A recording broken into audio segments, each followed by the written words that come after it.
Hi guys, welcome back to my channel videhassweethome. இன்னைக்கு வந்து இன்ஸ்டன்ட்டா ஒரு 10 minutes குள்ள செய்யற மாதிரி ஒரு பிரேக்ஃபாஸ்ட் ரெசிபி தான் பார்க்க போறோம். நம்ம கிட்ட இட்லி மாவு இல்ல சப்பாத்தி மாவு இல்லனா இத ஒரு 10 minutesல ஈஸியா செஞ்சிடலாம். சோ வாங்க வீடியோக்குள்ள போலாம்.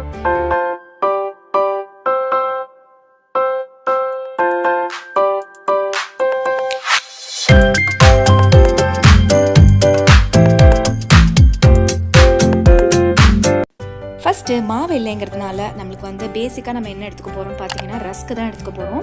நம்மளுக்கு கோதுமை மாவு இருந்தால் கூட நம்ம கோதுமை தோசை சுடலாம். ஸோ அதுவும் இல்லைங்கிற பட்சத்தில் நம்ம இது செய்யலாம். ஸோ அந்த மாதிரி தான் இன்றைக்கி வந்து எனக்கு இட்லி மாவும் தீர்ந்து போயிடுச்சு, சப்பாத்தி மாவும் இல்லை, வெளியே வந்து ரொம்ப மழை பெஞ்சிட்டு இருக்கிறதுனால என்னால் கடைக்கு போய் வாங்க முடியல. ஸோ அந்த மாதிரி சமயத்தில் தான் நான் இதை செய்கிறேன். ஸோ அதனால் இந்த வீடியோவை உங்கள் கூட ஷேர் பண்ணிக்கிறேன். ஸோ இதுக்கு எடுத்துருக்க பார்த்தீங்கன்னா 10 ரஸ்க் எடுத்துக்கிட்டேன். 10 ரஸ்க்கை வந்து மிக்சியில் போட்டு பொடி பண்ணியாச்சு. இந்த அளவுக்கு இருக்குங்க. 10 ரஸ்க்கு போட்டால் இவ்வளோ தான் வரும். நீங்கள் அதுக்கு தகுந்த மாதிரி எடுத்துக்கலாம். நான் சொல்கிற குவான்டிட்டி வந்து ஒரு 5 தோசை வரைக்கும் வரும். உங்களுக்கு வந்து ஒரு நிறைய இன்னும் வேணும்னா இதனோட குவான்டிட்டியை டபுள் பண்ணிக்கோங்க. இப்போது இது கூட வெங்காயம், ஒரு பெரிய வெங்காயத்தை குட்டி குட்டியாக சாப் பண்ணி வச்சுருக்கேன். ஒரு பெரிய தக்காளி, 2 பச்சை மிளகாயும் குட்டியாக சாப் பண்ணியிருக்கேன். இப்போது இந்த பொடி பண்ணி வச்சுருக்கிற ரஸ்க்கு தூள் கூட 2 ஸ்பூன் அளவுக்கு அரிசி மாவு ஆட் பண்ணிக்கிறேன். இப்போது 2 ஸ்பூன் அரிசி மாவு கூட வந்து 2 ஸ்பூன் கடலை மாவும் ஆட் பண்ணிக்கிறேன். இது எதுக்குன்னா ஒரு பைண்டிங் கொடுக்கறதுக்காக. அதே மாதிரி ரஸ்கோட ஃப்ளேவர் வந்து ரொம்ப கொஞ்சம் இனிப்பு இருக்கிற மாதிரி இருக்கும். ஸோ அது இல்லாமல் கொஞ்சம் மைல்டாக இருக்கிறதுக்காக இந்த 2 மாவையும் நான் வந்து ஆட் பண்ணிக்கிறேன். சப்போஸ் உங்ககிட்ட ப்ரெட் இருந்தால் ப்ரெட்டு கூட நீங்கள் ஆட் பண்ணிக்கலாம். இது கூட ஒரு கரண்டி தயிரும் ஆட் பண்ணிக்கோங்க. இப்போ வந்து நம்ம ரஸ்க்கு வந்து பொடி பண்ணி வச்சுருக்கோம்ல, அதுக்கு பதிலாக நீங்கள் ப்ரெட்டை பொடி பண்ணி கூட போட்டுக்கலாம். இப்போது இந்த தக்காளி, வெங்காயம், பச்சை மிளகாயை இது கூட சேர்ந்து மிக்ஸ் பண்ணுறதா இருந்தாலும் பண்ணிக்கலாம். நான் வந்து டாப்பிங்ஸ் மாதிரி போட்டுக்க போகிறேன். இப்போது தேவையான அளவுக்கு உப்பு ஆட் பண்ணிக்கோங்க. இப்போது இதை வந்து ஒரு மாவு பதத்துக்கு நம்ம வந்து கலந்துக்கலாம். தேவையான அளவுக்கு தண்ணி ஆட் பண்ணிக்கோங்க. ஏன்னா நம்ம கொஞ்சம் ஒரு கரண்டி அளவுக்கு தயிர் ஆட் பண்ணியிருக்கோம் இல்லையா, அது போக ஒரு இட்லி மாவு பதத்துக்கு வந்து உங்களுக்கு தண்ணி வந்து ஆட் பண்ணி லம்ப்ஸ் எல்லாம் இல்லாத மாதிரி கலந்து விட்டுக்கோங்க. இப்போ பார்த்தீங்கன்னா இது ஒரு மாவு மாதிரி உங்களுக்கு வந்து கிடச்சிருச்சு.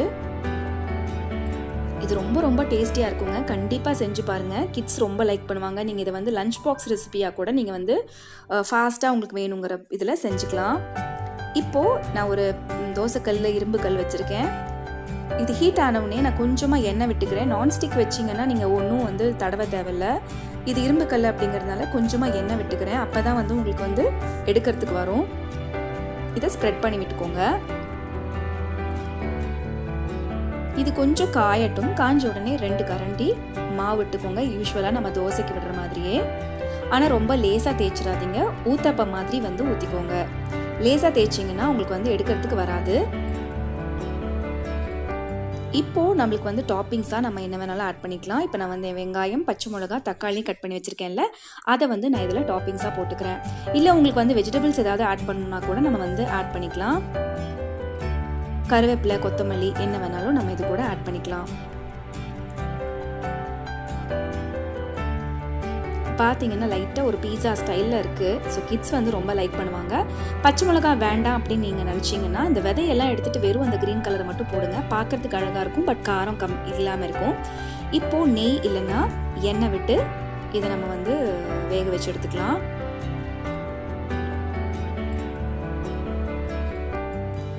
ஸோ இட்லி மாவு இல்லைங்கிற டைமில், சப்பாத்தி மாவும் இல்லைங்கிற டைமில் இந்த ரெசிபி வந்து உங்களுக்கு ரொம்பவே கை கொடுக்கும்.